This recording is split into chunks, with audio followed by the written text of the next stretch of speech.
Assalomu alaykum hurmatli asalachilar. Mana bugun 27 aprel sanasi mini nukleuslarimizda urchigan matkalarimiz tayyor bo'lib qoluvdi. Shulardan o'zimizga keragini yig'ishtirib olyapmiz. Hozir mana ertalabdan boshladim. Отводkalarga arlar bo'lib qo'yilgan 5-6 kun oldin. Shularga plotni matkalarni olyapman. Mana matkalarimiz Karnika Zinger F1. Hozir bularni metkalash ishlari bo'lyapti. Mana bunaqa marker bilan. Mana matkamiz holati, mana markerdan surtib qo'yildi. Arlar marker tozalashni boshlavordi.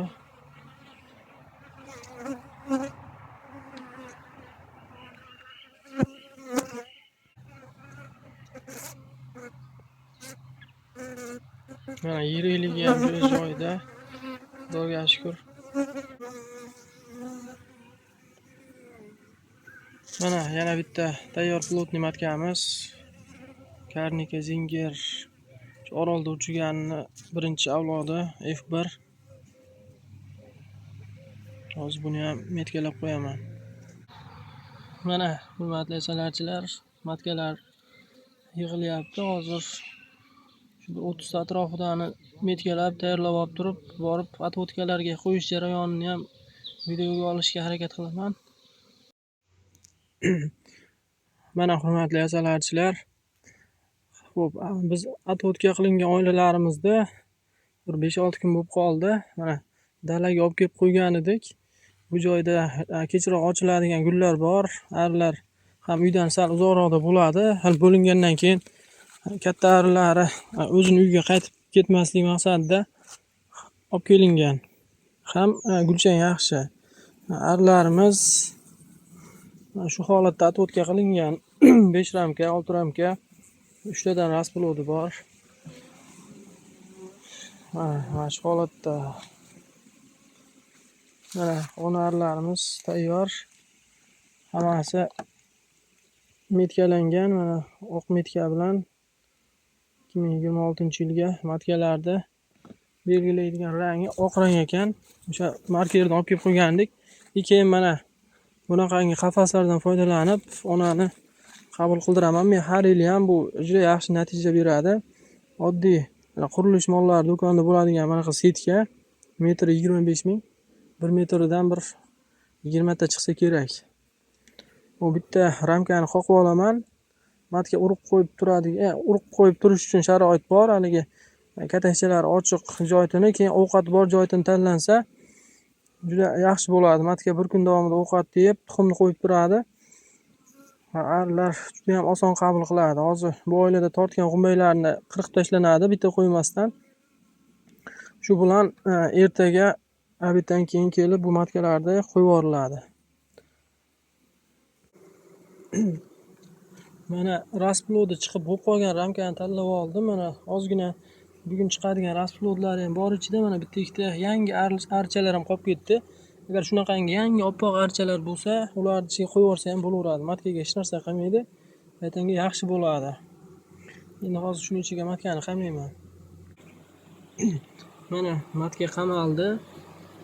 Boshini ovqatga tiqib oldi. Endi buning ichida matka xotirjam yuradi, qiynalmasdan. Mana hozir matkalarni har bitta yashikni ustiga tarqatib chiqdim. Endi tashqarida ko'p turib qolmasin deb issiqda. Mana bu oilaga ham qo'yib qo'ygandim. Mana bu oila o'zi matkani qabul qilishga tayyor. Shuni qo'yib yuborsa ham bemalol qabul qiladi. O'zi mana arlarning harakatidan sezsa bo'ladi. Chunki bular rosa ona talab bo'ldi. Endi har ehtimolga qarshi bir kunga qamagani ziyon qilmaydi-da. Haligi bir kun davomida onani hidi rostmana bu oilaga urib qoladi. Keyin bular bezatkasiz qabul qiladi. Mana bu onamizni ham mana ichkariga qo'yib yubordim. Ichkarida yugurib yuribdi. Mana endi 1 sutkagacha endi shu yerda turib turasan. Mana bu oilamiz 6 ramkada отводка bo'lgan ekan.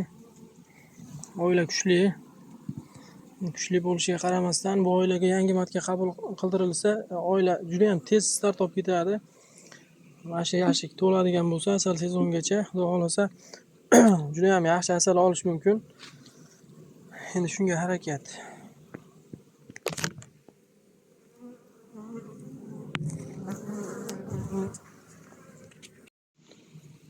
Mana bunaqangi kuchli отводkalarimiz ham bor. Mana yon qismlariga ham arlar to'lyapti.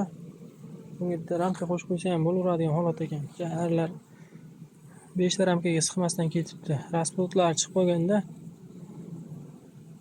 Xo'p, shunaqa gaplar, hurmatli asalarichilar. Bu qafaschalardan uchmagan matkalarni qabul qildirishda foydalansa ham juda yaxshi bo'ladi. Ustoz Zokirjon ustoz aytganidek, agar har qanday oilada bitta matka uchigan bo'ladimi yo uchmagan matka bo'ladimi, 5-6 kun agar bitta oilada saqlanadigan bo'lsa, bu oila 10 ramka bo'ladimi, har qanday oila bemalol qabul qilib ketadi. Bu muammo bo'lmaydi. Agar uchmaganni xuddi shu ko'rinishda ramkaga qamab beradigan bo'lsangiz ham matka qiynalib qolmaydi, arlar buni g'ajib qo'ymaydi, bemalol 5-6 kun agar turib bersa, juda qabul qilmaydigan oilalarda endi misol 5-6 kundan keyin bular qabul qilib bo'ladi. Agar 5 kun qamab qo'ydingiz deb hisoblaylik, uchmagan matkani 5 kunda bu aniq o'rganib bo'ladi. Bu oilaga moslashib bir-biriga qafasdan ochishingiz bilan sirazi oblyotga chiqadi. Shunaqa gaplar. Kimgadir agar foydali bo'lgan bo'lsa, bu qafasdan bemalol foydalanish mumkin. Oddiy qo'l bola bir paloncha pulga sotib olish kerak yo'q. Shu 1 metr setka olib kelsangiz 25 mingga bir dunyo chiqadi. E'tiborlaring uchun rahmat. Hamma ham arlarni, matkalarni qabul qildirib, asal sezonlarda zo'r asallarni olish hammamizga ham nasib qilsin. Hurmatli tomoshabinlar, hozir juda ham bir qiziq voqea bo'lib qoldi. Buni ham oxirida videoga qo'shib ketmoqchi bo'lib qoldim. Mana oilamni ochib, mana qafasni endi tayyorlab, matkani qamamoqchi bo'lib, haligi kletkani ochganimda matka uchib chiqib ketib qoldi tashqariga. Rasvo bo'ldi dedim. Matka atrofda aylanib yuruvdi. Keyin u oilani yopib qo'ydimda, endi bu oilaga mana matkani qo'yib turay, kelib qolar deb endi asabim buzilib, bitta matka ham endi u oldi, endi tashqarida qolib ketsa, boshqa bir oilaga kirib ketsa, qaysidir oila uni g'ajib qo'yishi mumkin. Asabim buzilib, mana oilani ochib, g'umbaklarni qirqib tursam, matka uchib keldi-da. Mana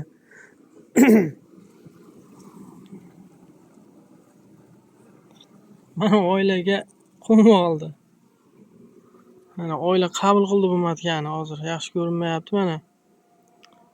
Tishlagani yo'q, oila buni parvarishlab, mana yalab yulqab, o'sha boqishni boshladi. Mana shu qabul qilgani bo'ladi.